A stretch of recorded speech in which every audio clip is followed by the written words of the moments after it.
बिस्मिल्लाहिर्रहमानिर्रहीम। Dear viewers, जैसा कि गए बगए हम आपको अपडेट करते रहते हैं कि एमडी कैट और एडमिशन 2025-26 सेशन के हवाले से एमबीबीएस और बीडीएस के हवाले से सेकंड जो कॉलेज वाइज मेरिट लिस्ट लगी है यूएचएस की, उससे अब काफ़ी सारी जो है ना क्लैरिटी सामने आ गई है कि मेरिट जो है ना कहाँ पे रुकेगा। जैसा कि आपको मैं डे वन से अभी ये लिस्टें भी प्रोविजनल भी और फाइनल भी मेरिट लिस्ट नहीं लगी थी और कॉलेज वाइज भी मेरा डे वन से जो अल्हम्दुलिल्लाह एनालिसिस था वो 100% सही साबित हुआ। तो मैंने कहा था कि 93.5 पे मेरिट रुकेगा, तो वो ऑलमोस्ट उसी के ऊपर ही पहली लिस्ट के हिसाब से। फिर second college wide merit list के हवाले से जो हमने प्रिडिक्शन दी थी कि वो 3300 और 3350 के दरमियान जो है ना रहेगा, तो वो 3315 के ऊपर जो है ना रुका। अब इस वीडियो के अंदर एक तो मैं आपको इस हवाले से अपडेट करूंगा कि जो अगली लिस्ट आने वाली है उसके अंदर कितना एक्सपेक्टेशन है और कितनी रेंज वाले जो बच्चे हैं एमबीबीएस के हवाले से और कितने जो है ना बीडीएस के हवाले से सेफ़ हैं। और साथ में मैं ये बताऊंगा कि कौन से कॉलेज से कितने बच्चे जो है ना वो अपग्रेड हुए हैं। तो पहली बात तो ये है कि मैं आपको बताऊं कि कितने बच्चे जो है ना वो अपग्रेड हुए हैं। तो जैसा कि आपने देखा, जो पहली कॉलेज वाइज मेरिट लिस्ट लगी उसके अंदर जो है ना मेरिट, जो ओपन मेरिट की सीटें थी वो 3121 थी। तो जो मेरिट रुका था वो 3169 पे रुका था। तो इसका मतलब ये है कि 48 जो स्टूडेंट्स थे उन्होंने पहली ही मेरिट लिस्ट के अंदर जो है ना वो उसको अप्लाई ही नहीं किया।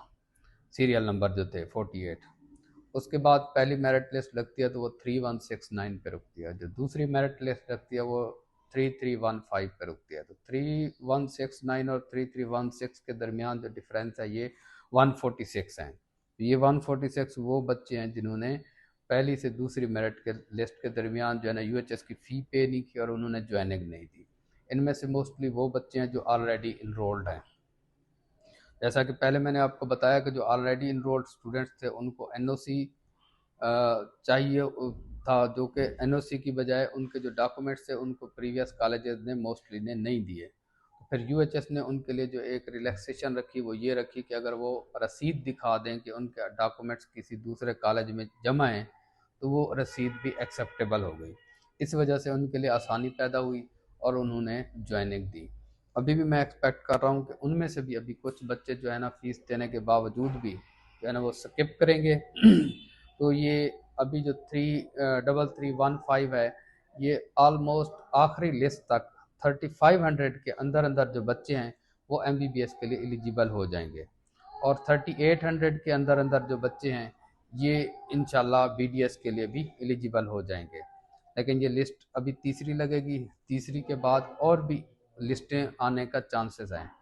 तो अब मैं आपको बता देता हूँ कि कॉलेज वाइज जो अपग्रेडेड बच्चे हैं वो अगर केई की बात की जाए उसमें 13 है। अब ये 13 वो बच्चे हो सकते हैं जिन्होंने ऑलरेडी एनरोल्ड हो स्टूडेंट्स थे, क्योंकि केई से अपग्रेड होना की बजाय ये 23 जो सीरियल नंबर बढ़ा है ये यूजुअली वो बच्चे होंगे। तो ये इसका 422 के ऊपर जो है ना इसका रैंक आकर रुका है कैंगड वार्ड का। अलामा इकबाल की बात की जाए तो इसमें 32 जो बच्चे थे वो अपग्रेड हुए हैं और यहाँ मेरिट जो है ना 920 के ऊपर रैंक के ऊपर रुका है। सर्विसेज की अगर बात की जाए तो ये 1415 के ऊपर जो है ना रुका है। ये 37 बच्चे यहाँ से अपग्रेड हुए हैं। निश्तर की अगर बात की जाए तो निश्तर से 20 बच्चे अपग्रेड हुए हैं और ये 1638 पे रुका है। अमीरुद्दीन की अगर बात की जाए तो यहाँ से 17 बच्चे अपग्रेड हुए हैं और ये मेरिट जो है ना 1989 पे रुका है। रावलपिंडी की अगर बात की जाए तो यहाँ से 40 बच्चे जो है ना अपग्रेड हुए हैं, तो ये 2224 के ऊपर जो है ना मेरिट रुका है। फातिमा जिन्ना की अगर बात की जाए तो यहाँ से 35 बच्चे जो है ना वो अपग्रेड हुए, ये 2585 के ऊपर रुका है। कैद अजम की अगर बात की जाए तो ये 2785 के ऊपर रखा है। गुजरांवाला की अगर बात की जाए तो 2857 के ऊपर रुका है और यहाँ से 34 बच्चे जो है ना अपग्रेड हुए हैं। कैद अजम की अगर बात की जाए तो वहाँ से 51 बच्चे अपग्रेड हुए थे। साहिवाल की अगर बात की जाए तो 37 बच्चे जो है ना अपग्रेड हुए हैं 2925। और ख्वाजा मोहम्मद सफदर मेडिकल कॉलेज सियालकोट की अगर बात की जाए तो 38 बच्चे अपग्रेड हुए हैं 2998। और नवाज शरीफ मेडिकल कॉलेज गुजरात की अगर बात की जाए तो यहाँ से 35 बच्चे जो है ना जो अपग्रेड हुए 3127। और अगर सरगोधा मेडिकल कॉलेज की बात की जाए तो 44 बच्चे जो है ना यहाँ से अपग्रेड हुए 3136 के ऊपर।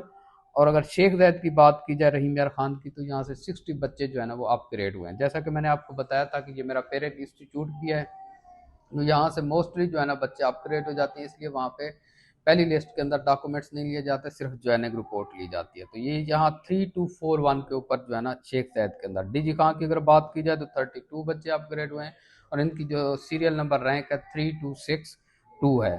और नारोवाल मेडिकल कॉलेज की अगर बात की जाए, सबसे बच्चे जो ज़्यादा अपग्रेड हुए हैं वो नारोवाल मेडिकल कॉलेज से 69 बच्चे जो है ना उनके अपग्रेड हुए और वहाँ पे मेरिट आकर रुका 3315 के ऊपर। तो सोमवार 16 दिसंबर तक जो है ना मीन्स के मंगल तक 2 बजे तक टाइम है ज्वाइनिंग का। उसके बाद फिर एक्सपेक्टेड है कि उसी शाम को या वेरी नेक्स्ट डे जो है ना ये तीसरी कॉलेज की मेरिट वाइज लिस्ट भी लग जाएगी। उस हवाले से जो भी अपडेट होगी वो भी इंशाल्लाह आपको हम अपडेट करेंगे। और साथ में जो है कल एक अहम फैसला भी मुतवक्किल है कि वो ओपन होगा इस्लामाबाद हाई कोर्ट के अंदर, जो इंटर कोर्ट अपील चल रही थी उसका क्या फ़ैसला आता है, उसका इस एडमिशन प्रोसेस के ऊपर क्या असर होता है, ये उस फैसले के बाद ही देखा जा सकता है कि कोई उसका असर होता है या नहीं होता। बाकी ये है कि ये प्रोसेस जो है ना वो दूं का दूं चल रहा है। तो तब तक के लिए आप डॉक्टर रियाज अहमद मलिक को जो है ना इजाज़त दें, और मेरे चैनल को डॉक्टर रियाज खरवाला को अगर अभी तक आपने सब्सक्राइब नहीं किया तो आप सब्सक्राइब करें और आप बेल आइकन दबाएं और शेयर भी करें ताकि हमारी हर आने वाली मालूमात बाकी तक भी पहुंच सके। तब तक के लिए इजाज़त दीजिए। अल्लाह हाफ़िज़।